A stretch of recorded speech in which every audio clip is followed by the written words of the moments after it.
Okay, I'm here with actually one of my favorite drummers. I haven't told you yet. It's kind of personal. Wow.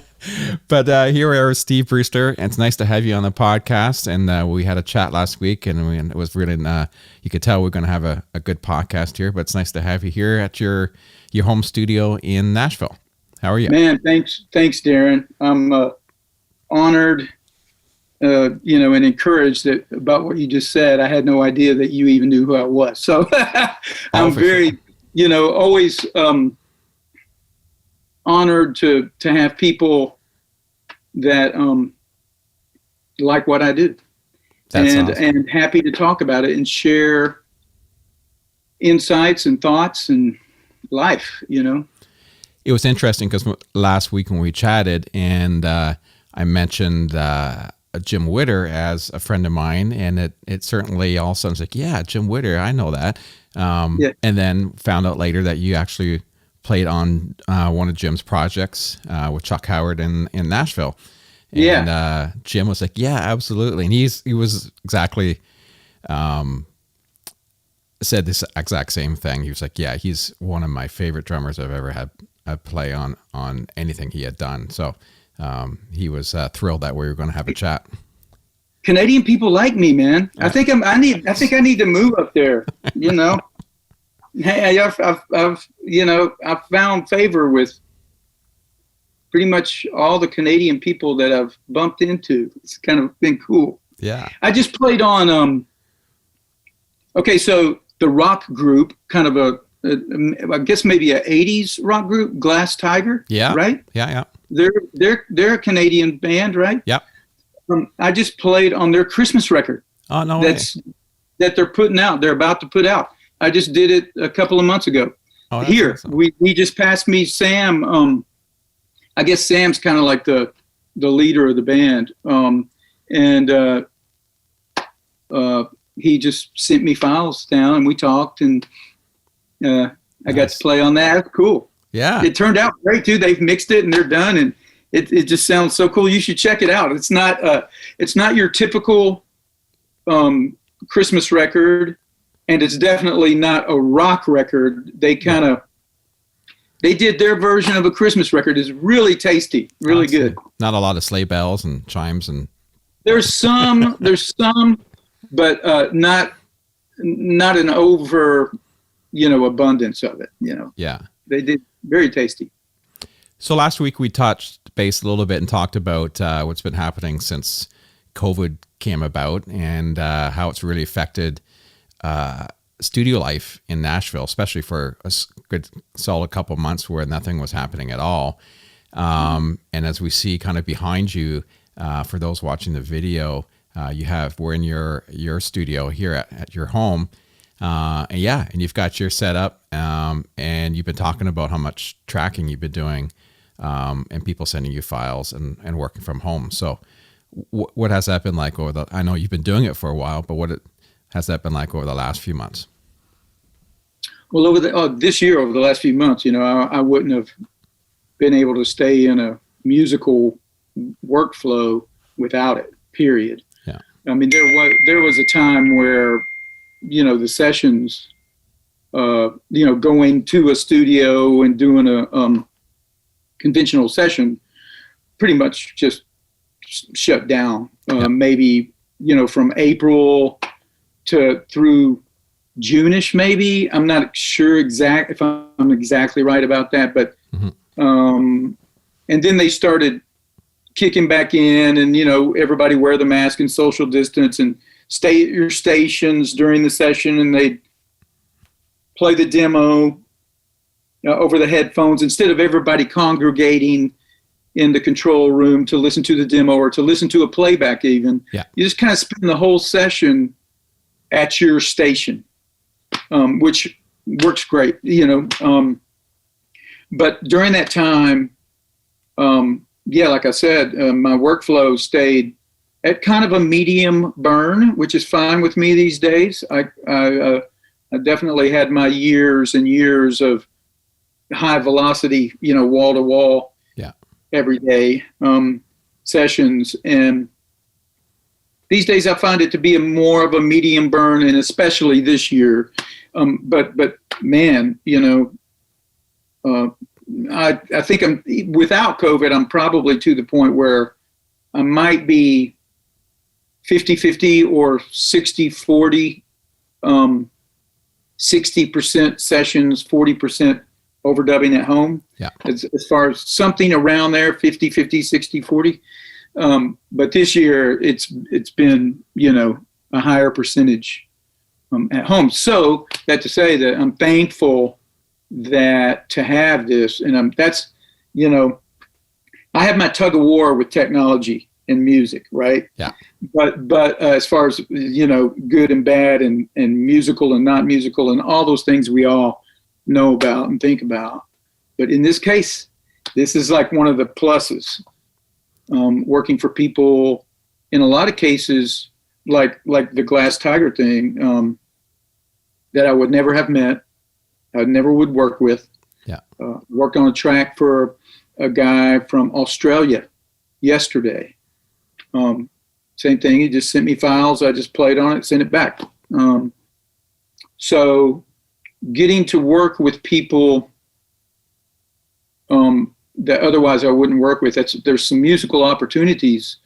That's a real cool part of the technology. But yeah. To answer your question, this year, the last few months, I've spent a lot of time just kind of by myself, which I'm used to. I've developed a skill set, I think, a different kind of way to inspire yourself instead of looking across the room at the bass player and the guitar player and getting that kind of thing, which that's the way I grew up and that's what I love, But over the years, it's like each year, I think I've developed a better sense of how to play like that when you're by yourself. Yeah. If that makes sense. Yeah. How to play from a place of inspiration and not sound like a stiff session guy, just kind of going through the motions, still keeping that kind of musical inspired kind of performances. It's almost like, I put it as an analogy, it's like going into a Tesla where you're the drummer, you're always kind of like the driver, right? And you're the guy behind your steering wheel, and all of a sudden you put it in autopilot and let Tesla take over for a bit. But you're still kind of going down the road and going 60 miles an hour. But that's almost what it's like when you're overdubbing drum tracks, because you have to be playing to something. Something is already dedicated the route you're going. And as the drummer, it's probably getting used to not being the one that's driving where you want to sit, if you want to sit a little ahead, a little back, or make everybody lay into your groove. You got to have to make that groove work with what's already on the tracks. Well, very good point. And yes and no to that. Yeah. That's a very insightful discussion point. You'd be surprised. Some stuff that I get some stuff where it's basically like, just play along to this. This is the record. Yeah. The stuff is already the way we want it. Guitar parts, bass. After you play, might change the bass a little bit, but whatever. Basically, this is the feel. This is it. Yeah. Then it is what you just said. However, there are a lot of cases where yesterday's song was a perfect case where he emailed me and said, these are all scratch tracks. I'm replaying everything to the drums. Once you get done. Yeah. And like the bass was programmed, so the bass was not a final part, but it was locked in on the grid. Yeah. It was on the grid locked. Yeah, it wasn't moving. The guitar parts were a little loosey-goosey. And so knowing that they weren't the keeper guitar parts, then I could make myself comfortable. And I actually put just kind of a soft quantize on them because they were there were spots where they were pretty far out, like to where it was making me feel uncomfortable. Yeah. Like I knew, because he told me, just stay in there with the click and the bass and stay in the pocket, and I'm going to replace everything. So in that regard, I become the driver there. They want me to be the driver. Yeah. And then even sometimes I even get handed less. Like, this is a scratch acoustic and scratch vocal. I want it to be like, Foo Fighters meets, and you're like, then you really, in a fun way, you really have to engage that creative kind of imagination and kind of get that thing going in your head and play like that. So it's interesting being in the drum chair, because there's so many different ways that things come to me. That I really have to learn how to adjust, like what you're talking about. Am I leading the train here, or am I fitting my part into an already existing done deal? And that's where communication, I feel pretty good about that. I don't ever sit down to play any song without either verbally talking on the phone, or emailing, texting, send me references. Yeah. What are you thinking? What kind of sounds, references a lot of times really help a lot. Yeah. Just to be on this, as much, I want to be on their page, the artist's, producer's page, as much as I can before I ever sit down to play a note. Yeah. I think that's really, really important. So communication, and in that communication, you'll always find out. So are these tracks, are they the keeper tracks, or are you going to replay, that kind of thing. So I hope that kind of. I was just thinking it would be a great trick to play on a drummer. We're not going to do it to you because I'm telling you the trick, but it'd be great to send someone just a click track and nothing else. And pretend like, have you had that? It's like, it would be a great joke. Okay, so I've got this one client that's he's a publisher and a producer, and we've done this a lot over COVID, where he wasn't set up at he has a studio away from his home, but he was kind of locked down at home. So he would, into his phone, sing with an acoustic guitar and sing the song. Yeah.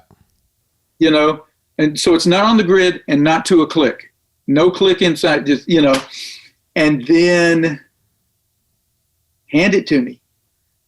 And then we would Zoom, and I'd send him a 2-mix. What's the name of that app? It's great. Listen to. Yeah. You know what I'm talking about? Yeah. That's a great, you just put it on your 2-mix, and then you send them a link to your 2-mix, and they're listening to exactly what you're doing in real time. There's a little bit of a delay, but it's very, very minimal. Yeah. So I'd chart it out and play to a click. That's not that much fun. And I've let him know that. He's getting better at, playing some things to a click now and putting it on a Pro Tools grid or whatever. That it sure does help a lot when you got a little something, even if it's not the keeper thing, just a little something to play along to. Talk about engaging your imagination. When it's just a click. To me, it's just an energy drainer. It's like you got so much energy. You got so much mental capacity. And those things, when you're playing music, there's a lot of math going on. And there's a lot of feeling and a lot of different kinds of things going on. And when when there's music surrounding, when in your headphones and you're playing along to something, you're not having to generate the chord structure or the dynamics so much.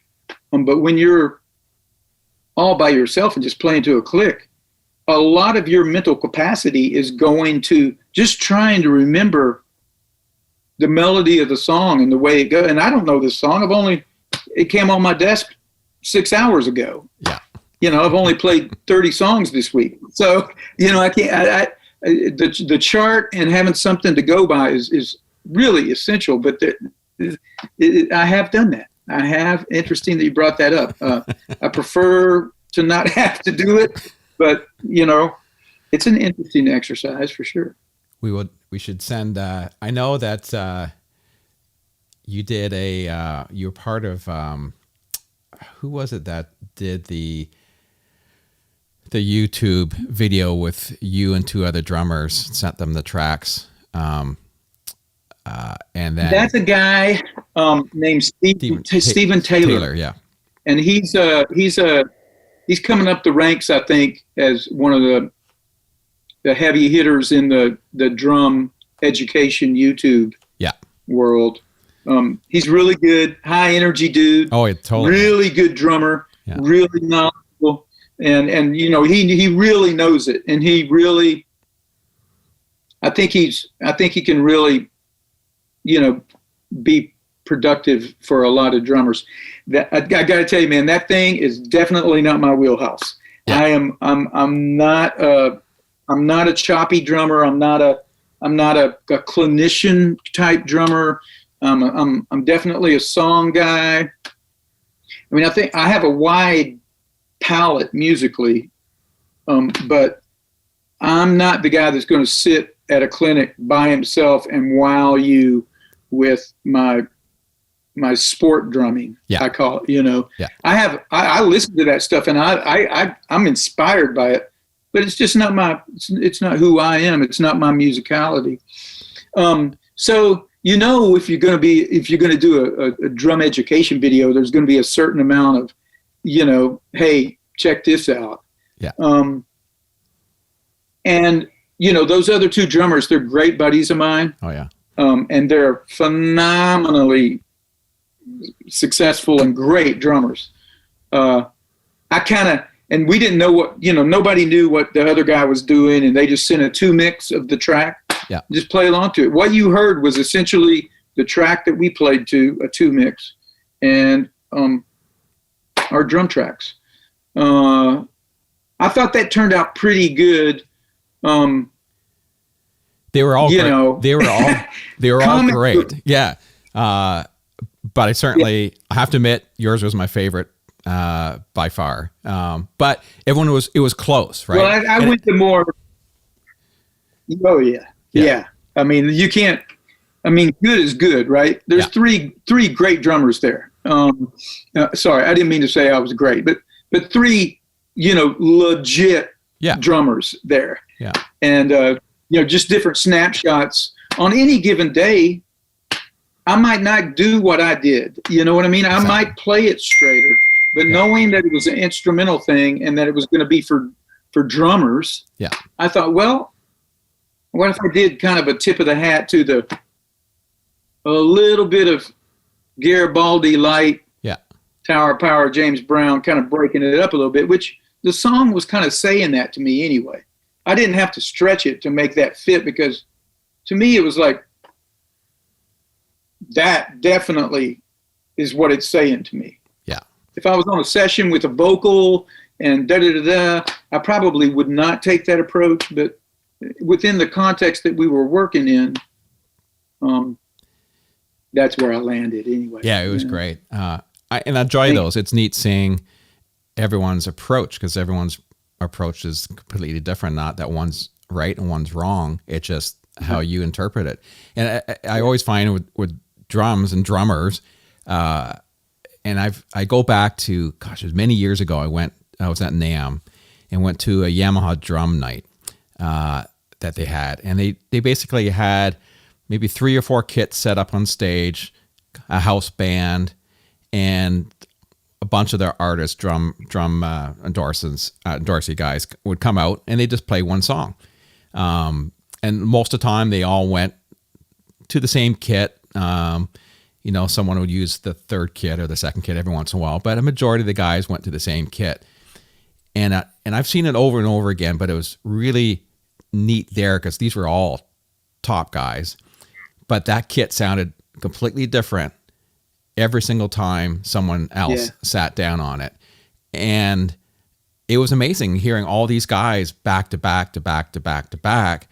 And they had, and I wish I could remember who it was. They had some new young guy from LA come out and play, and he blew everybody away. It was just like the place went silent. Everyone was like, oh my gosh. But he just sat. Everyone else was trying to be a little fancy, you know, hey, here's me, and it's the Yamaha drum night, and it's, you know, and he just went down and he just laid it down, just a little, you know, little fill, but his groove was so unreal. It stuck with me forever. But I'm so amazed on how different a kit can sound, depending who's playing it. You can see guitar or, you know, any instrument really. It's, you know, you figure an instrument sounds like it does, but, man, a drum kit can sound so, especially a kick drum. And, you know, a drum, absolutely. Cymbals, that's a good observation. Everything, because, you know, it's all, you know, it starts here, translates out of here, right? And then it hits the instrument. So you're starting with human DNA, and we're all different. And that's the beauty of it to me. And but it is, you think, especially with something like drums, same mic, same exact drums, you know, put 5 guys behind that kit right there. There's going to be 5 different sounds coming out because of the drummer's internal dynamics. Yeah. And just because of the touch on the instrument. So, you know, like to me, I'm kind of a little guy, so even when I go full on, I usually don't get to the point where I'm choking out drums. Yeah. But some guys, you can choke out a drum just like you can choke out an acoustic guitar. Where, you know, if you're just hitting that acoustic guitar on the mic, the only thing that microphone is able to hear at a certain point is just the attack. Yeah. They don't hear, the microphone is not hearing the tone behind the attack anymore because the attack is so loud. So, and it's the same thing with drums. It's the same thing. I mean, a lot of the, you know, I was listening to, I read Jeff Porcaro's got a book. Yeah. A journalist did a book about Jeff's life, mostly about just his session life. Yeah. It's really great. I just read it this weekend, and there's this Jimmy Webb record that I didn't know about from 1982 that Porcaro played on, man. And I listened to it with headphones this morning while I was working out. And the drum sound, do you remember in the early 80s when the drum sound changed? Yeah. Like the whole concept of drum sounds, they got bigger and up in your face, and the big fat snares and toms, and it just like completely changed. 80 to 82. Yeah. Chicago 16, Earth, Wind and Fire, Gino Vanelli, all that stuff, everything changed. Yeah. And this was right during that period, and the drum sound on that record is unbelievable, on the Jimmy Webb record. And the drums sound gigantic. He could be a very high energy player, but if you really look at the way he attacks the drums, he's not like choking them out, you know. Yeah. Maybe sometimes when they were kind of in their heyday live, he might have been, you know, a little hitting sometimes, but in general, especially in recordings, he's got a beautiful sound without, you know, over hitting. Yeah.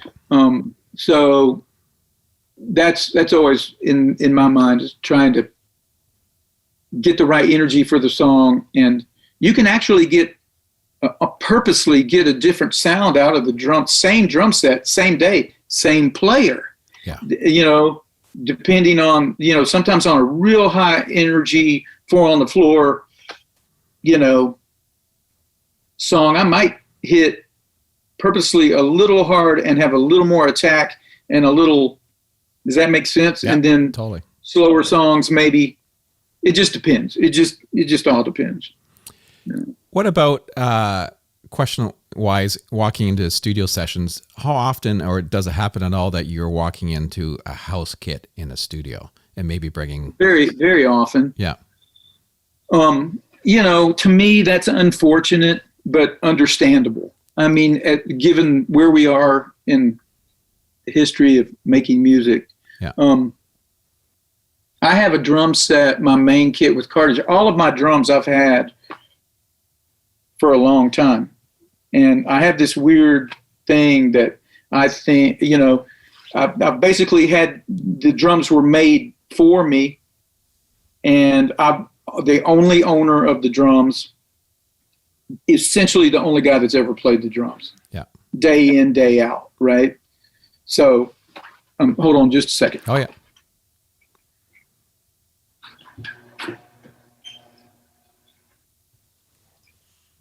My wife's coming in the garage. No problem. Sorry, man. But so over the years, like I've got this beautiful Nashville Slingerland kit that's my main kit with, I don't have it here. It's my main kit with cartridge. Yeah. And when I do have a cartridge gig in a studio, that's probably a large percentage of the time what I'll at least start with. And it basically sounds like a Gretsch kit. It's very Gretschy. Yeah. But they kind of handmade that kit for me, and I feel like that wood, over the 20 years that I've had that kit, that wood has acclimated to my touch. Oh, yeah. Does that make sense? Like, yeah. I feel like it's resonated for so many years, over and over again, with the way that I hit it. It kind of probably has some kind of like pattern of resonance. I don't know scientifically what I'm talking about. Yeah, no. But that's not far-fetched, is it? I mean, it makes sense. But so yeah. I value that. I value my sound. Okay, so when I go, so there's that. But I also understand that cartridge, it's ridiculous how much money it takes to get a drum kit to a studio and set up these days. And people are barely able to go into the studio and cut. Yeah. With a group of players and an engineer and renting the studio for the day and da-da-da-da. And so, yes, house kits are a norm here in Nashville in a lot of situations. Not on the higher, upper tier, things, but in more of the everyday settings, it is, and you learn how to acclimate to it. It's not that big a deal anymore to me. At first, I was really, really just kind of not happy with it, but what are you going to do? Say no? Yeah. And then you're not working. Exactly. And so now it's just become, over the last few years, it's become such a norm that you understand that, hey, people just don't have the money. And we're making it work. Yeah. I do have a Gretsch kit that I have at a guy's studio as the house kit, and I'm the primary drummer there. Oh, good. And I probably work there three days a month. Yeah. Something like that. In the past, it's been more. This month, I'm doing 5 days there in a row. Next week, 5 full days. Great. So that's kind of cool because I've got my kit there. Yeah. In a house kit situation, and when other drummers come in and they play that, and then the owner of the studio, we've worked together for a long time. Yeah. And, he replaces the heads. He pays for the heads. Yeah. I let him use the drum set even when I'm not there. And in return, he just, he'll pay for the head change. I'll go in there early some mornings and change heads, and he pays for the materials. So that's a cool way to work it out, Yeah. That's great. So what do you walk into if you're in a house kit situation? What are you carrying in with you yourself? I carry a bag of cymbals, and I carry 2 or 3 snare drums. Yeah. And I carry my kick drum pedal, and then some odds and ends. I'll always have shakers, and I'll always have a tambo. And then, I've got tons of stuff here, like hand drums and djembes and whatever. A lot of times I'll call in advance, hey, anything out of the ordinary we're going to be doing today? Like, do you need any congas or anything? That type of thing. Yeah. But in general, a bag of cymbals, couple, 2 or 3 snare drums, just kind of that can kind of cover all your sound spectrum. And my kick drum pedal with different beaters. I think that's really important. Yeah. These days, there's so many different styles of music that can be on one session. I've got the traditional smacky thing, or the felt thing, or the square felt thing, or all the way down to like the kind of mallet, kind of puffy, kind of really soft kind of thing that's really in style now, musically relevant now. Yeah. So, for more Americana type stuff or whatever. So, and, I've just got a bag that's got all my sticks, brushes, mallets, weird dowels, anything weird that you use. Kind of bring as much of my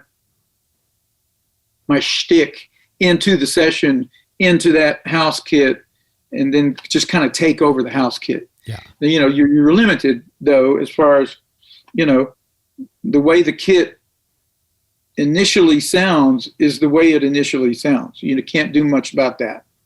You don't have time to do a lot of tweaking. Oh, there's other things that are really important too. Sorry, my brain just, I never talk about it. Yeah. So drum muting things. Oh yeah.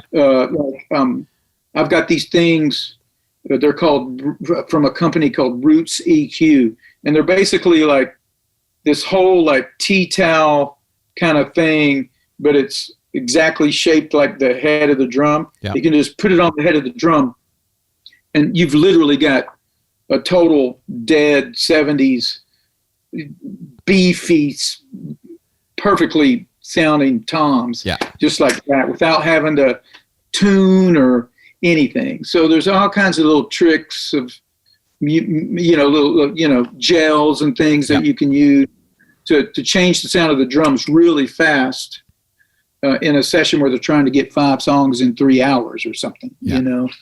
I think that's really important to kind of have that stuff in your bag with you on the house kit things. Yeah, makes I've sense. got them with me anytime, whether I'm using my drums or anybody else's drums. Yeah.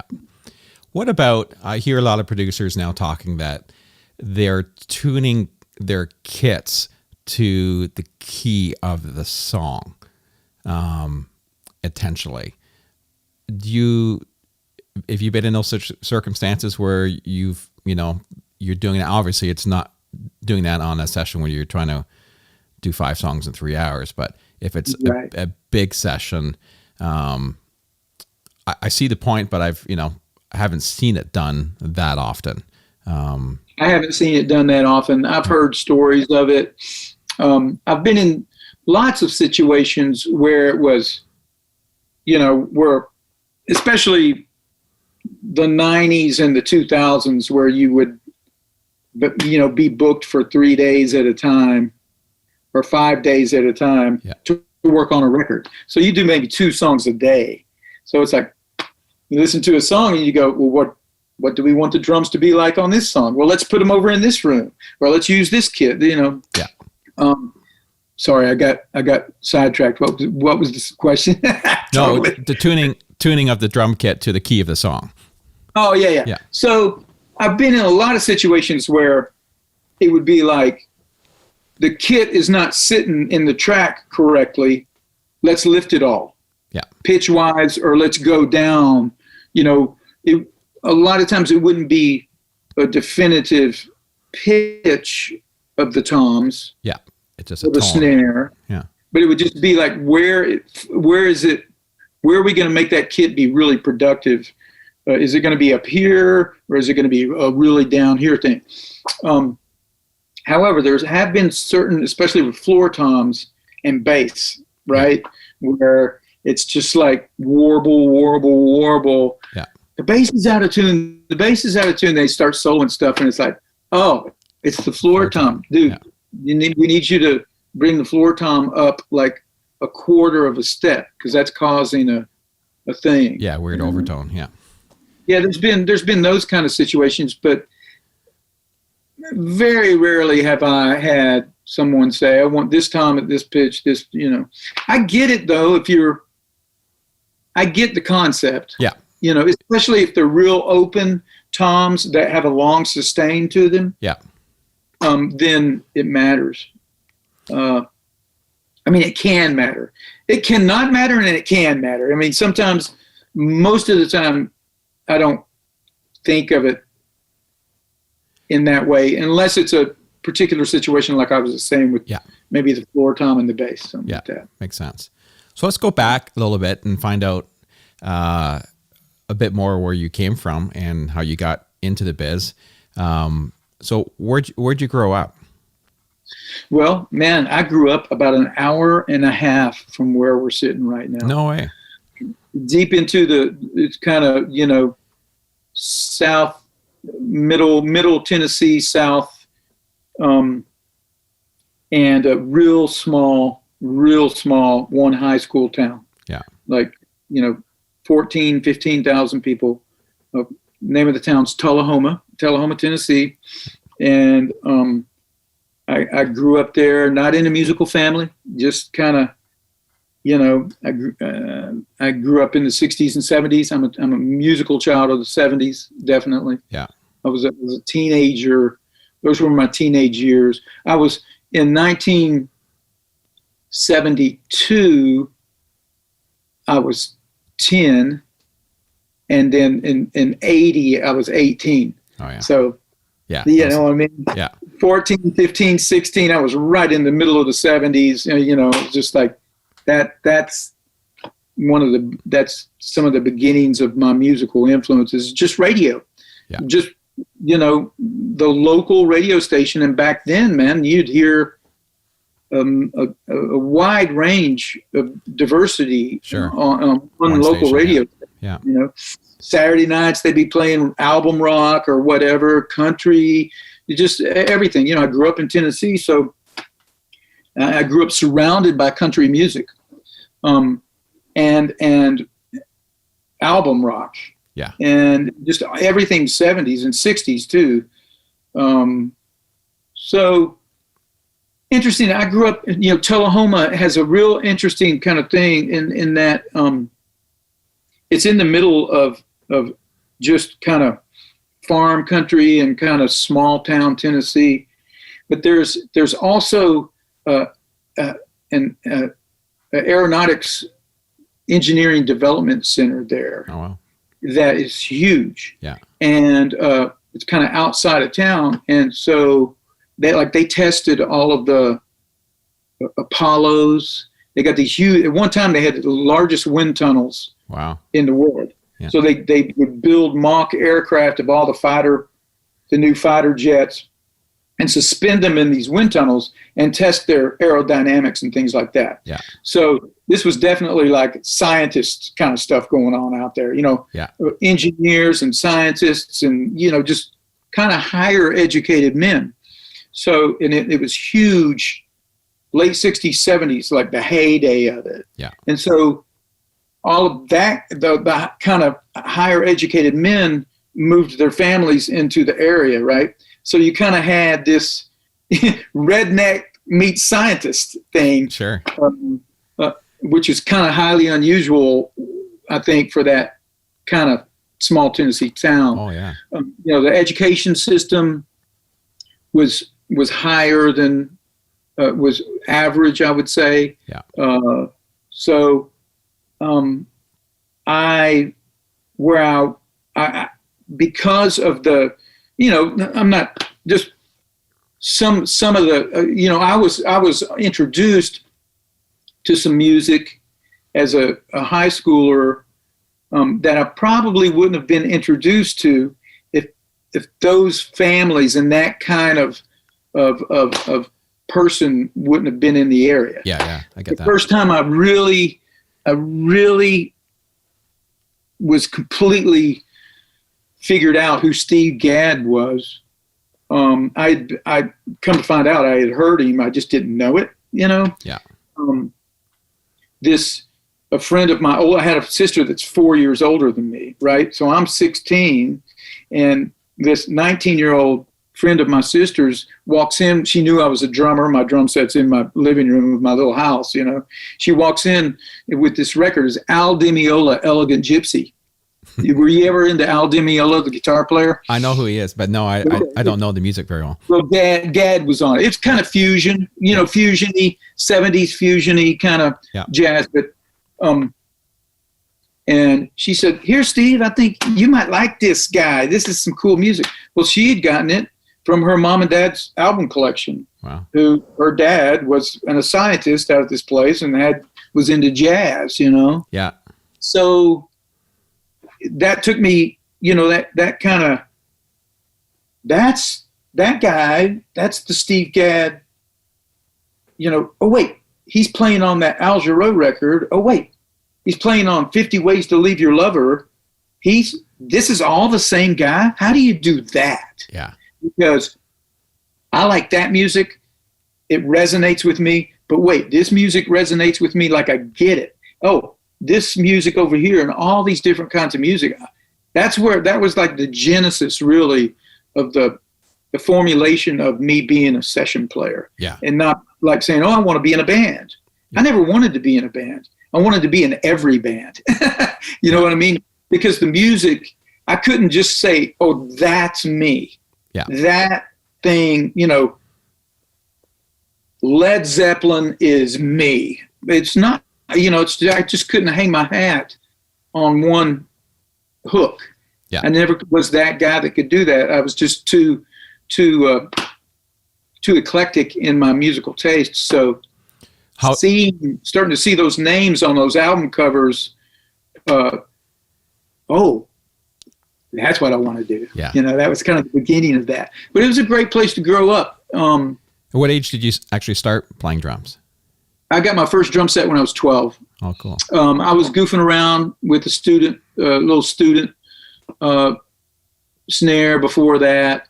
And, the classic, I would build drum sets, or I would build these contraptions around me from pencil boxes and pots and pans and Tinker Tonker toys and Matchbox cars. Yeah. And I would just build these things around me and hit them with whatever, wooden spoons or pencils or whatever.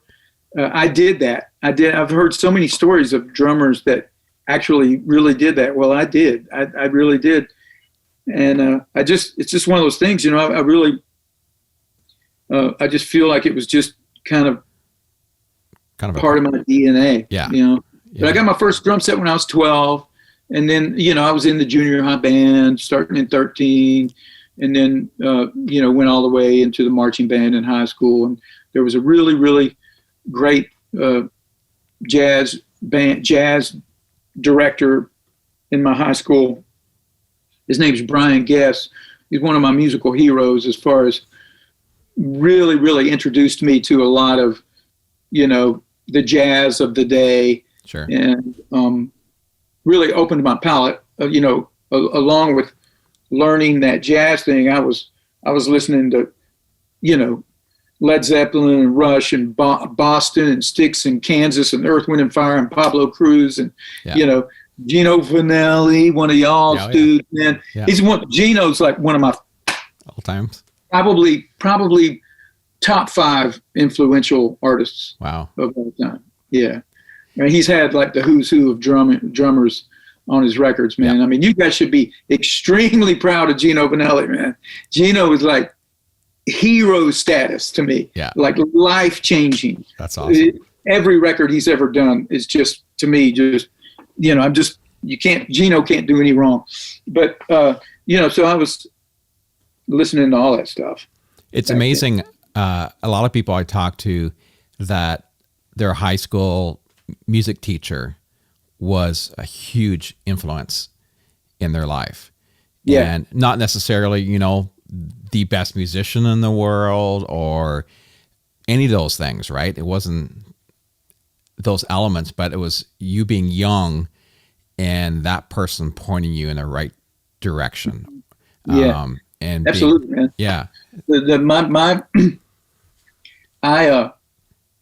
I've always had an emotional passion that I wore it on my music on my sleeve. I'm pretty still, even to this day, I feel like I try to lead with my passion or with my emotion in a song. Yeah. Within, in a controlled way.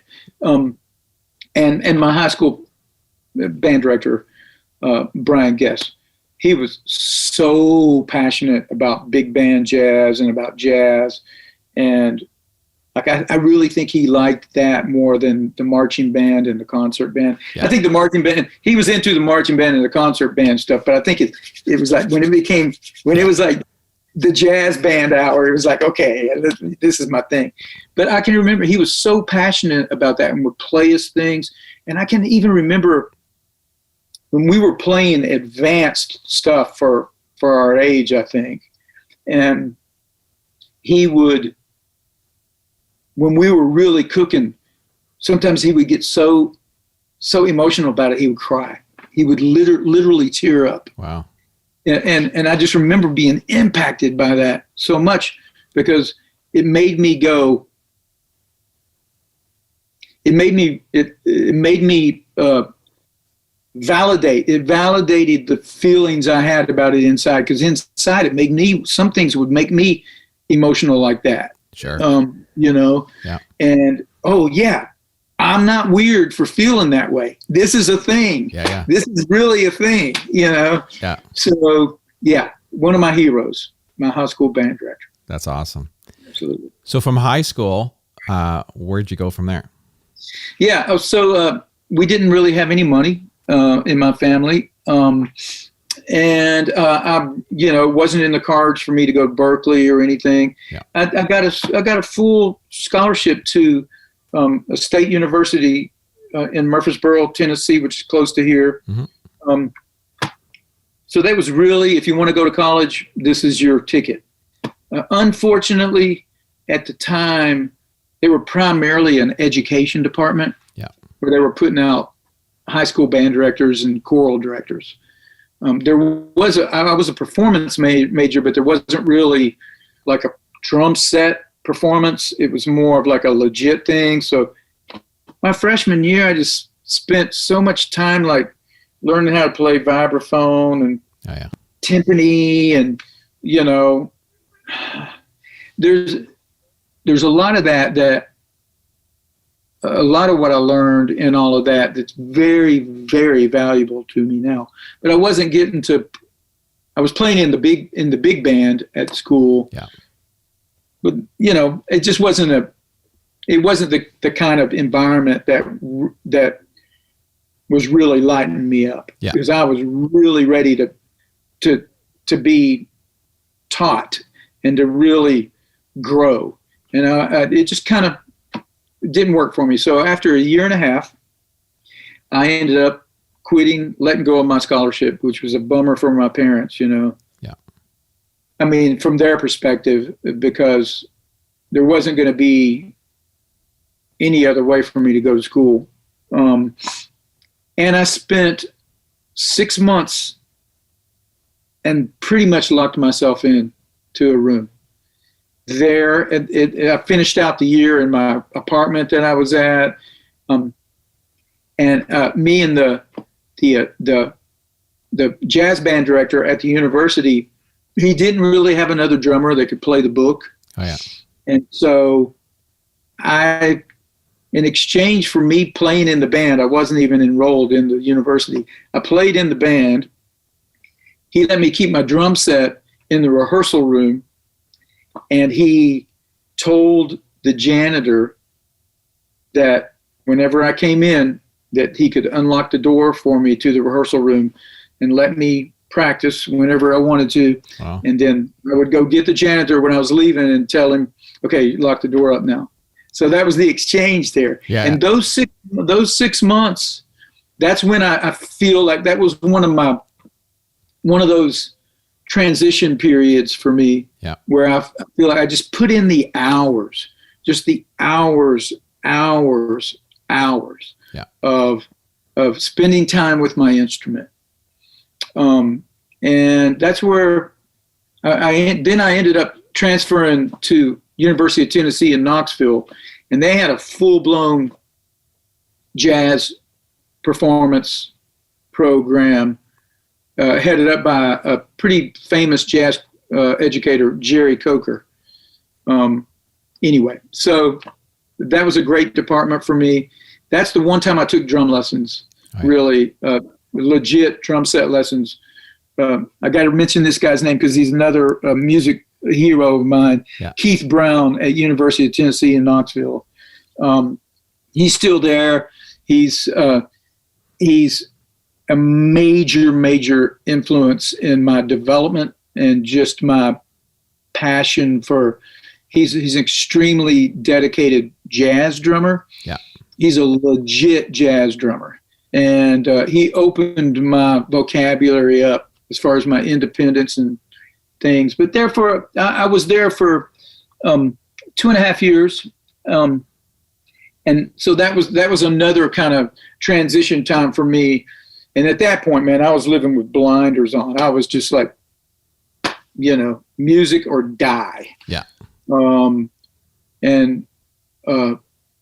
That was a pretty fruitful time for me. I paid my way through school playing in top 40 bands. Oh, cool. So I'd play, 8 o'clock till midnight or 1, playing whatever the top 40 music of the day was. Yeah. And then go to classes during the day or not go to classes, whatever the case was. But anyway, and that's kind of my education. It's funny. I'm mostly self-taught. Yeah.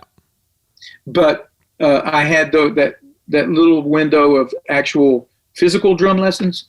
Mostly what I took out of the schooling that I had was the stuff that's not necessarily the physical part of drumming, but theory and composition and those things about the composition of songs and chord structures and just an understanding more of the other parts of music other than rhythm, other than drumming. And I feel like I learned a lot in that respect that I use every single day in the studio. Yeah. That helps me really communicate and learn a song quickly and really get to the heart of a song because I understand the form. I understand the arc of the chord structure and things like that. Yeah. Because those things you can't really teach yourself, right? Yeah, right. I mean, you can kind of have a natural instinct for those things, which is necessary, I believe. Yeah. But to really identify them and be able to, anyway, both, it all helped me. It's funny, man. Growing up back to Tullahoma, I was telling you, it was part country people and part, scientist people. Yeah. That's really, in large part, kind of my musical personality.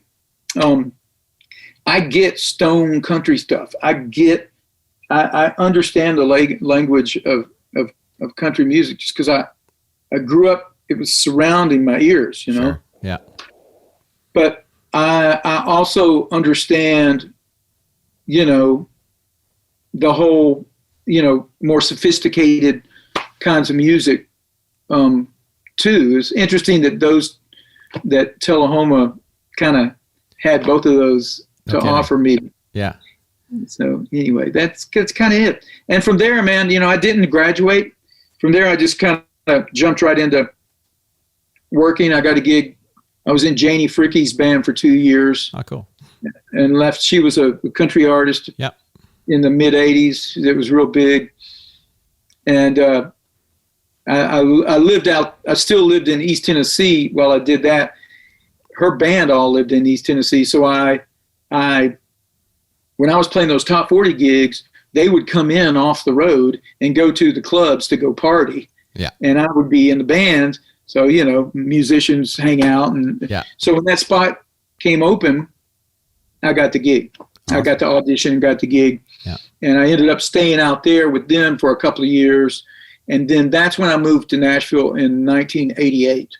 I let go of that gig and just said, I really wanted to go to LA. That was really my target, but I just didn't feel like I was developed enough. Yeah. I was a little insecure and didn't feel like I had it together enough. And at that time it was Vinny, John Robinson, Jeff Porcaro, Carlos Vega, sure. Jim Keltner, it's just like the list goes on. It's like, yeah. What are you going to do? Yeah. And so I thought, I know a couple people here that have gone through college or whatever, or landed in Nashville. And so I moved here basically literally with one drum set, crack cymbals, and a Ford Ranger pickup truck, and a twin bed. And I just started. I started playing everything I could, wedding receptions, all the club gigs, all the pickup, just party bands, corporate gigs, artist gigs. At any one time, I'd be playing in like 8 different artist development bands that were doing showcases and gigs around and learning all this music and doing 2 rehearsals during the day and then a gig at night, just that kind of life. I loved it, man. Yeah. I mean, it's too much for me now. I'm too old to be able to keep up with it now. But back then, man, I just burned the candle at both ends, and it's just organic. It was an organic process for me of building relationships and just letting your work ethic and letting your work speak for itself. That's where I came from, and that's how I kind of climbed the ranks. And I'm very fortunate in that it didn't really take me that much time to get into the studio scene. I think the town, I feel very lucky that it was just the right place at the right time in a way. Sure. I definitely did my part, I think, as far as trying to be prepared for opportunities when they came my way. But I think it was just a time where, Nashville was kind of opening its doors as far as stylistically. Yeah. So it was just a great time for a player like me that really had a diverse kind of, palette to kind of step into the scene. And I just think the town was kind of ready for some drummers that, had a wider palette, bag. Yeah. Yeah. So I feel really lucky there. What was your first kind of in the studio world there? What were you doing? Was it kind of the first time I heard myself on the radio was on a Christian record by a group called First Call. Mm-hmm. And at the time, that was probably 89 or 90. And I'd only been in town a couple of years. And the way I got that record date was I went and did an audition for a really big gig. Yeah. And I didn't get the gig. But the producer for the artist was one of the judges of the audition. Sure. He told the artist, "There's your guy." But the artist was like, "No, that's my guy." Yeah. And so I walked, I left the audition, and in the hallway, I literally felt a tap on my back, and I turned around, and it was that producer, and his name is Keith Thomas, mm-hmm. Huge producer. Yeah. He did a lot of Amy Grant stuff, a lot of James Ingram and Vanessa Williams, a lot of R&B, a lot of Disney stuff, huge, big name in Nashville. Yeah. And he said, man, I love the way you played the hi-hat. I love your drumming. Will you come out this week and play in the studio with me? And I was like, gee, Mr. Thomas, I think I can work that into my schedule, And it was like, I really didn't have any kind of studio scene going on yet. I was starting to get, demo thing here and there, just things trickling in, just starting to just get into it. So when people would ask me, well, what have you done? Well, I worked for, not much, but I worked for Keith Thomas. And it's just like, Keith Thomas, are you kidding? Yeah. So that was kind of like, I waved that flag for a while. Sure. I saw how it affected people. I was like, yeah, I worked with Keith Thomas, So that was, but really, man, I say this humbly, with humility, like that was the first time I heard myself on the radio. That was a pull off to the side of the road moment. And just not, I can't believe that I was overwhelmed with just an gratitude and just awesome, humble kind of, you know what I mean, man. Just that first time you hear yourself on record or you hear yourself on the radio, it was a moment. It was a real moment. That was the first. That was the first real big, And sure enough, man, things started taking off. So who was the artist that didn't take you? BB and CC Winans. Oh, cool. You know who they are? Oh, yeah. Yeah. Well, I ended up playing on the record that Keith hired me for, but I didn't get the gig. Well, probably in hindsight, right? It was probably the best thing that happened. Yeah, it ended up being a good thing for me. Regardless, I'm a lucky guy, and it just my aspirations were to be a studio player anyway. Yeah. And back then, especially, it was kind of like, are you a studio guy? In Nashville, it was like this. It was like, are you a studio guy? Or are you a live guy? Yeah. I never saw it that way, but that was just kind of like the stigma that was in Nashville at the time. Yeah. And it's not that way anymore. It's really not that way anymore, thankfully. But for whatever reason, those rules were in place when I got here. And I just always tried I turned down a couple of things that my friends were like, you stupid idiot. Yeah. What are you doing, man? Turning that gig down. I mean, a big gig. And it was in around 91. Sure. Yeah. 1991. It was a big tour. Yeah. And I could just feel things in the studio. It was about to happen, Yeah. And it was, it's one of those things where you say no to make some yeses happen. Sure. It was hard because I turned down money, a prestigious gig, but because I did that, I feel like I allowed some things to come to me. So what was the first session that you had in Nashville where you were the artist you were performing for kind of made you super nervous, or it's like, oh, I'm playing for this person, right? Was there that first time where it was like, oh my gosh? Well, I was nervous as I was at crap my pants level working with Keith Thomas, on that thing, because I mean he was used to working with John Robinson, and I mean that was his level. Carlos Vega, he was working with those cats. So that was his level of, this is the way it needs to be. It needs to be up here. Yeah. And I was not there. In my eyes, I wasn't. I'll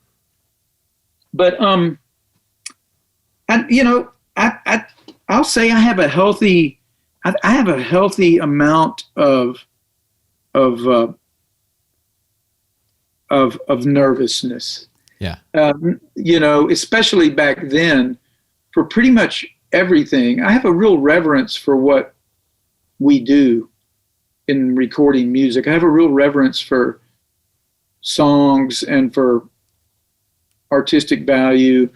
not trying to sound holier than thou or anything. I have a real reverence for what it is I've, put my life's work into, and I respect guys that think like that. Yeah. And so, there's been a lot, some of the Amy Grant stuff or some of the Michael W. Smith stuff early on. I had done a session with a Christian artist, and Lee Sklar was on the record. Cool. Yeah. And so, talk about holy crap, man! Like, you're the soundtrack of my life. No kidding. Remember, I'm a child of the '70s, right? Yeah. He was on everything, and so that was definitely a nerve wrack. I can remember one day of that record. It was Robbie Buchanan, Michael O'Mardian, Lee Sklar, Dan Huff, wow, Don Potter, and Jerry McPherson. Holy smokes! If you know those names, Oh yeah, you'll know, and me. And I'd been in town, 3 years or whatever. And no, that's good. Yeah. So anyway, that turned out good. And then so that was kind of a nerve-wracking, nervous thing. But Lee, if you know anything about Lee, man, he just like put his arm around me and basically said, man, you're in the club. I mean, he made me feel like that. He didn't say that literally, but by his actions and by his, invitation, he accepted me and was like, come on in, dude. You're one of us. We're going to make music. That's still, to this day, I think he's well known for having that kind of like attitude and work ethic. So he recommended me, based on that and maybe a couple of other sessions, he recommended me for one of my first big country records, which was John Michael Montgomery. Wow. Yeah. You remember John Michael Montgomery? Yeah. Okay, well, this was back in, probably early, mid-'90s or something. And that was Sklar, Steve Nathan, John McPhee from the Doobie Brothers, and Brent Mason. Yeah. And I'm like, talk about nervous, and John Michael Montgomery, and, Chubba, what was his name? He produced it. I know who you mean. God rest his soul. I think he passed away. Yeah. He was an Australian guy that came over, and he was an engineer and a producer. Yeah. Anyway, and, it was a room full of, what the hey am I doing here? Kind of like pinch you moment. Yeah. That was a time where I was really nervous. Any of those big marquee artists, like I said, I have a healthy dose of reverential anxiety. I think you could call it, Jewel, Faith Hill stuff, Seger. Oh yeah. Wow. I played on about half of a Bob Seger record here in Nashville about 10 years ago. And that was like, I grew up with that in my headphone, driving around doing what we did in the 70s, exactly. Listening to Bob Seger, Yeah. And so I've been so fortunate to have lots of those occasions worth being nervous about. Sure. I think there's a healthy version of nervous, and there's a not healthy version. So those are some of those. Those are some of those times. So there's been a lot more. Yeah. What was it like then when it was like the heyday, when you were just pounding out session after session? What was that life like? I loved it. Yeah. I loved it. I would. And during that time, it was during the day before any kind of house kits. Yeah. So I had 2 complete session rigs, right? And they just seesaw me. Oh, yeah. And on some days, I'd be in 3 different rooms in one day. Wow. So I'd be here in the morning, walk in, that kit's there. While I'm there, they're setting up for the 2 o'clock. Then they take this drum set that I started with, and that moves over to another studio for the 6 o'clock. Yeah. Basically, we run on 3-hour-long blocks here in Nashville. Yeah. 10 to 1, 2 to 5, 6 to 9. Yeah. And you know, so there was that kind of just running 5 days a week, just doing that 6 days a week. And then the other, you know, that was one way that sessions worked. But back then in the heyday too, they would just like literally just block book you for 5 days. Oh yeah. And then they'd loosen the reins on 10 to 1, 2 to 5, 6 to 9. You basically there all day. Yeah.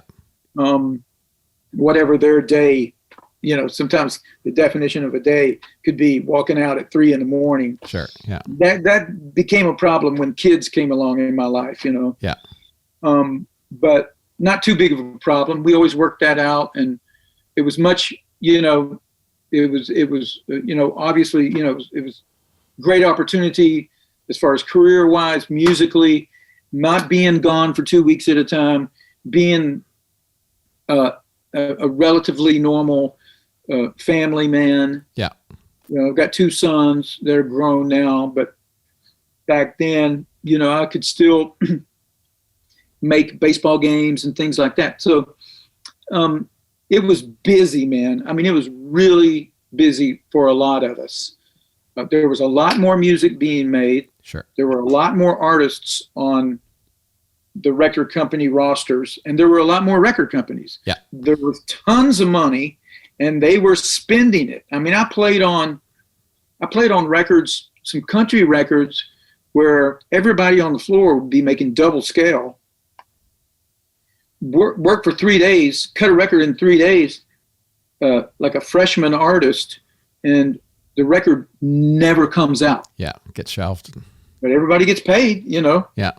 You know, they'd have, you know, people bringing you food in and catering food and all the cartridge bills and the high. It was a busy time in this town, in the music business in general. And I feel very lucky to have, you know, been a part of that, and hitting the town at the time where there was a musical transition that happened.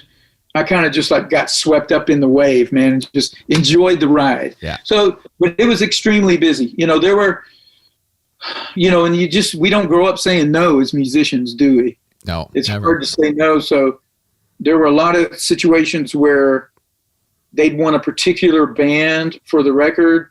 So they were like, we need 2 days, and the only 2 days that it can be is Saturday and Sunday. Sure. So you'd end up working on the weekends too. Yeah. At times, not all the time, but you know, a lot.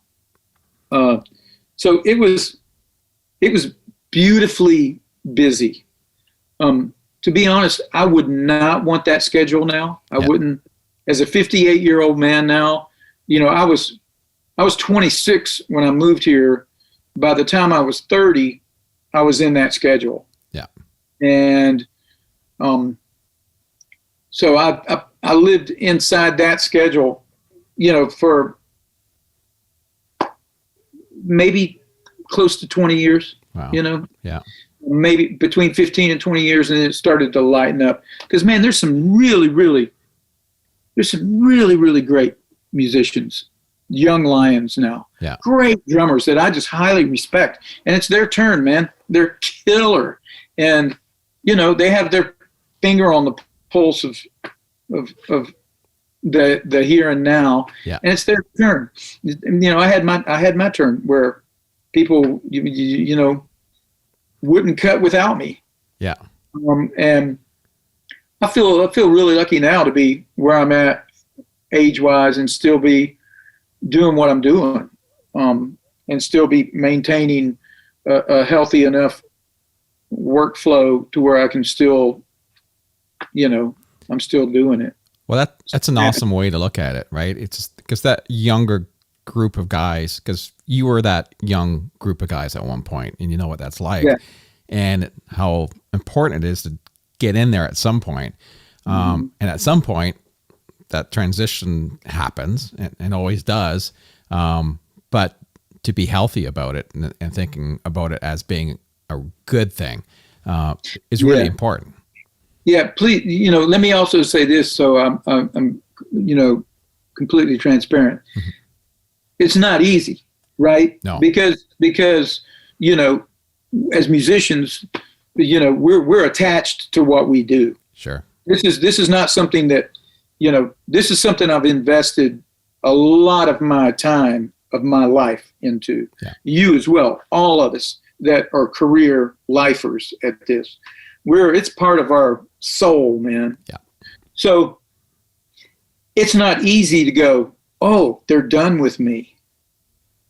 And I don't, that's kind of painting a dark picture of it, but it's hard to not, you have to really be proactive about not letting yourself go there. Yeah.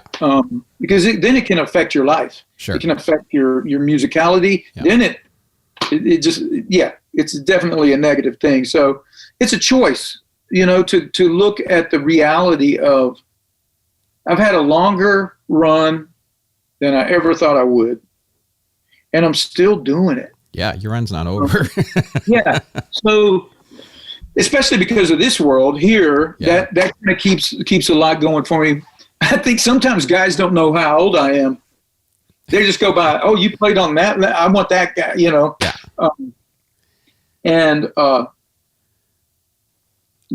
They're like a 25, 30-year-old artist, and they get me to play on it, and they never see me. I'm like, they don't know how old I am. Yeah. And I try to, I'm really diligent about trying to be relevant musically. Yeah. Just trying to play the right vocabulary. I think there's an inherent dialect to current drumming versus, just things change. Yeah. Music sounds and just approaches change. I think it's really important to stay musically in tune with the current, yeah, thing. For sure. And that I've seen that help me over and over again. What's it like? Yeah. What's it like now, walking into the studio, doing the session compared to when it was the heyday in the 90s? Is there a difference? I mean, obviously it's still recording, still, getting behind. Well, I think there's a different value system. Like what was really valuable, I think it's all the same elements, like good time, good tones, musicality, creativity, those there's a certain list of, it's a skill set, Yeah. Back then, I would say in the 90s, a really valuable skill set that was high up on the list was creativity. Yeah. And that happens to be like one of that's my wheelhouse. Yeah. Ask me to make something up and I love it. I'm just like, and give me time to do it. Yeah. I'm like, oh, yeah, that's where I feel like that's where I show my musical muscle. Yeah. And we had time, again, we had time to do it. Now there's that creativity is not valued is highly. It's still on the list, right? But it's just kind of like taking a back seat to just like how are you at playing on the grid? Yeah. Can you make it feel like it's supposed to on the grid, and can you do it very, very quickly? And can you play like a lot of the modern thinking, not all, and this is not a negative thing, it's just my observation. Sure. And I think it's, pretty well known. Yeah. There's different compartments. It's like the verse compartment. Yeah. So you could go, oh, that's my verse part, just put it in the second verse. Yeah. I didn't grow up like that. My second verse in the 90s was going to be different than my first verse. Yeah. Because you know what? We're in the second verse now. We start the song here and we end the song here, and that second verse is right in here. it's at a different part in the arc of the song as that verse. Yeah. That's the way I grew up, man. Yeah. Oh yeah. So now it's not so, there's certain types of music where that just doesn't matter. They want that compartment. They want the part. I know some of the guys, some of the acoustic players that are unbelievable acoustic players they're the guys you hear on the records now. Yeah. They're saying these producers are asking me to literally, they want me to sound more like the sample of the guitar that was on the demo. Yeah. I need you to sound like that. Yes. And I need to feel like that. I need to sound like that. So that's kind of the mentality. So here's the deal. Don't let that be negative. Think of that. That's a skill set. Yeah. It's just like developing this whole world right here. To learn how to run Pro Tools, I had to learn how to engineer drums. Yeah. This is a skill set that I acquired because I could either do it and make a living and do what I love doing, or I could just say I ain't going to do that, and half of my opportunity would be flushed down the toilet. Yeah. So you see what I'm saying? I try to not think of those things as negative, but there's just different things. That's one of the main differences, say from the 90s to now, is that it's just, can you plug? We kind of know what the part is. Everybody does. We just need you to do it and do it fast and make it like where we could just like go, choo, choo, yeah, choo, move choo, over here, yeah, or whatever. Make it editable or whatever, or make it sound like it's been edited and it's not edited. Yeah. Which is, see, there's an art form right there unto itself. Yeah. So, do you get albums at all? That answer. Do you get albums at all that you hear your drum part back and you hear the kit and it's like, what did they do to my kit? Or, well, yeah. With all the sound replacing, these days, I just get to the point where it's like, I kind of, I don't really have any. It just depends on the music to me, right? Yeah. Is it musically doing the right thing? Are those sounds doing the right thing? Yeah. Or are they there just because you need it to sound like that because you think that's going to please the record people or something? Yeah.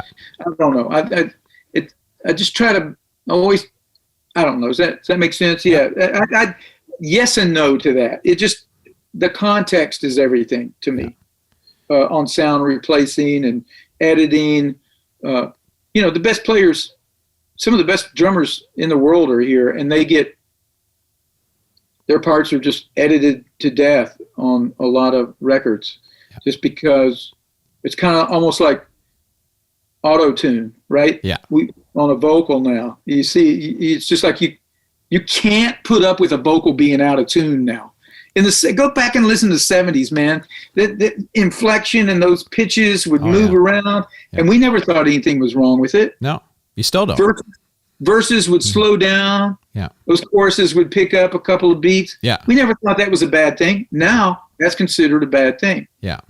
We almost used tempo at times as a dynamic. Sure. Yeah. Because that chorus got up on it, it made it was a dynamic. It felt like the song got louder and, Yeah.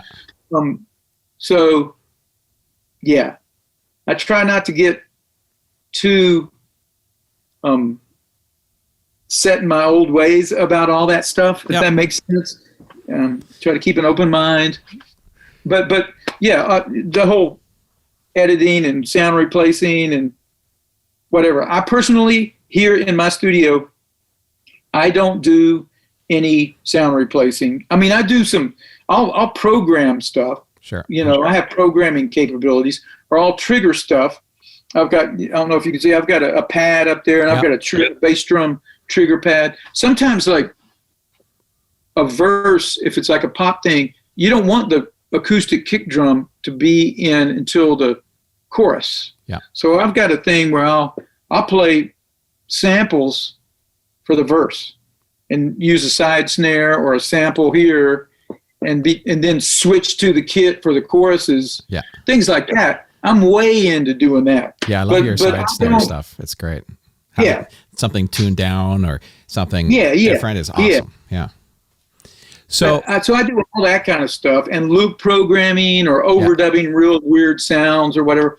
But when I hand stuff to people, I'm just not into handing them all these sound replaced sounds. Yeah. They can do that if they want to. Sure. Yeah. I just, at least so far, I haven't gotten into that.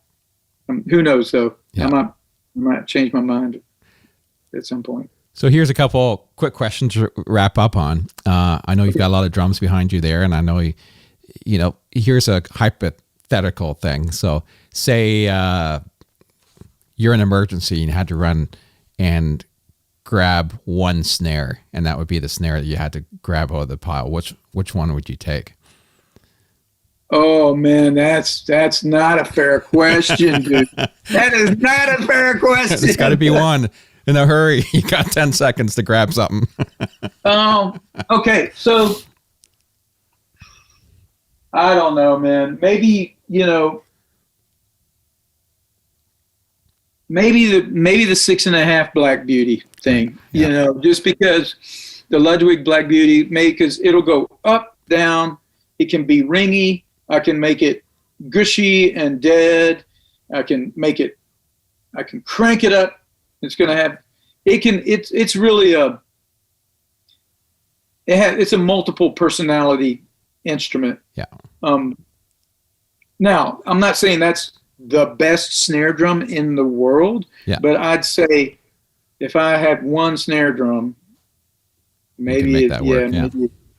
Because I would see. I'm coming from the point of view is I need that snare drum to sound a lot of different ways. Yeah. I'm not coming from the point of view of that's when I get that snare drum to sound perfect, then that's my favorite snare drum. Yeah. I need it to be like 10 different guys. Yeah. In my world, so that's why I answer the way I do.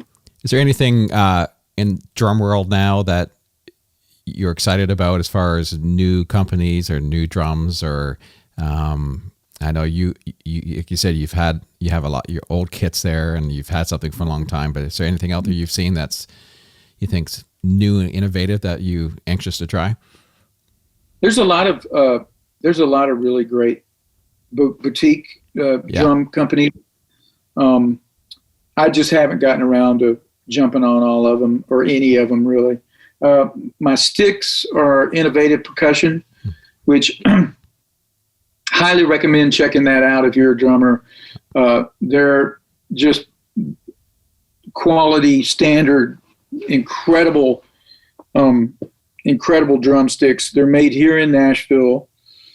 And the guy, the owner of the company, basically got his start first in marching band world, like drum corps world, and symphonic world or orchestral world. And he became a big name in those two camps. And then he made a move into drum set kind of stuff. And he's got a pretty large roster of drum set artists now, but man, I mean, the best sticks I've ever used, most consistent. And they have this computerized,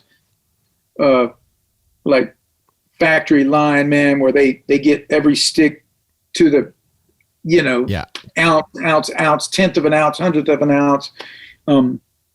So anyway, that's a really good company, Innovative Percussion. But there's a lot of stuff that I haven't tried, that I might, if I was 35, I'd probably be jumping into. I use Paiste cymbals. I'm a career Paiste guy. I've been with them since the late 80s. And that's just the most musical cymbal to me. And they have enough diversity to work for me as far as their different palettes of sounds. Yeah. And I've got, I love Craviotto drums. I've got a Brady. The Ludwigs are great. I've got a Joyful Noise snare drum. Yeah. Incredible drum. So yeah, I guess, yeah, I don't know. I just try to stay in shape and try to play good drums. That's really my goal these days. So let's wrap up on one more question, and appreciate this time. It's been an awesome podcast. I've enjoyed. I feel like I don't even have to ask anything. I'm just sitting here listening to you talk. It's been great. Well, I hope I'm not talking too much, man. Oh no, thank you. It's perfect. Thank you. I'm humbled to be able to share whatever I've shared, and hopefully it is productive and says something to somebody that helps them. You bet. So let's end up with this question. Is there an artist, someone out there that you've always wanted to play on their album or perform with that you never had a chance? Is that one person where you say, I wish I had a chance to play with this one? Another snare, running out of the house snare question. Can I name more than one? Yeah. And by saying this, I'm not saying that I think I'm good enough to play on it. I'm just saying that I would love Joni Mitchell. Oh yeah. Love Joni Mitchell. Yeah. Gino. I mean, but I don't have the chops to play with Gino, but I get the music. Sting. I love Sting. Yeah. You know, and then a lot of the newer, like, I don't know, I like, you know who Ray LaMontagne is? Mm-hmm. I love Jay Bellerose, the drummer Jay Bellerose. Mm-hmm. Like everything he plays on, I want to play on it. But I couldn't do it as good as him, but that whole kind of broken down, soft playing, vibey sounds, and real organic singer-songwriter stuff, anything like that, I really love. Tasteful stuff. Yeah. Yeah. Yeah.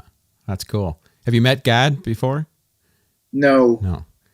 I seen Steve play, and it was mind-boggling how little he played and how great it was. Was he playing with JT or Yes. who was he playing? Yeah.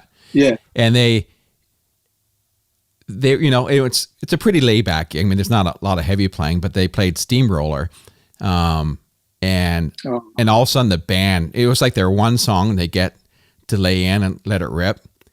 And it was literally, it was in the amphitheater and I'm outside and they let it rip for that song. And it was, I was shocked how the band was so good, but then it just went to another level altogether. Wow. And then they finished and I was just like sweating because I was enjoying it so much. And then, so was it Jimmy Johnson and Landau and Gad, that band? Okay. Yeah. And then back to your typical James Taylor tune, and it's just right back to, you know, and it's so controlled, and it was just, you know, here's that song, they let it rip, and it's right back to, you know, keeping it locked in, and it was. Well, you know, you and I, people that are our age, you know, you really realize when you see that there's a lot behind that simplicity. Yeah. There's as much depth behind that groove, that simple groove, as, you know, playing with Chick Corea, you know, on a certain level. Yeah. To be able to make that music feel like Gad makes it feel, I mean, it's masterful what he can do on that JT stuff or anything. I just, there's this on Spotify, love it or hate it. I use it as an educational tool. Yeah. Spotify, there's this guy who does these playlists. It's called the Groove Index. Oh, cool. And he takes, you know, all these famous drummers, Jim Keltner, Steve Gadd, whoever, you know, and he'll basically, Steve Jordan, and he'll just go, it's like 6.5 or 7 hour long playlists. It's basically like their whole life. And you really and Gad's got one.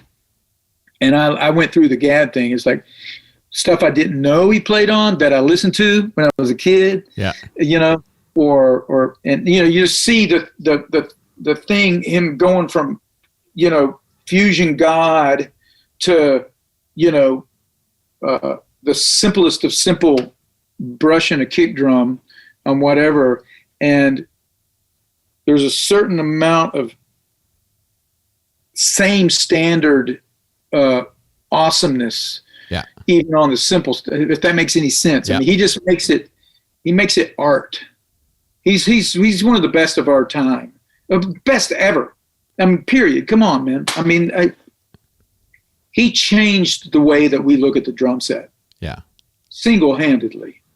So, yeah, musical hero for sure. Boom. Awesome. Well, it's been an absolute pleasure chatting with you. And I hope once COVID finishes and I have a chance to get down in Nashville, we could grab a cup of coffee or something. I'd love to do that and hang out. Or I'd love to send you some files and have you play on something. That would be anytime, man. Yeah. I'm here ready for that, and especially ready to have that cup of coffee and hang out. And Darren, listen, man, thank you. I'm humbled. Thank you, genuinely, that you would have me on your podcast, and thank you for doing this podcast, because you're educating people on multiple levels. I know you don't just do session players or whatever. It's just a wide range of things that you do, but you're keeping this. You're educating people to keep the standard of excellence up in what we do. And we're living in a world where it's really easy to let mediocre be good. Sure. Yeah. Exactly. Yeah. We get caught in a sea of mediocrity really easily.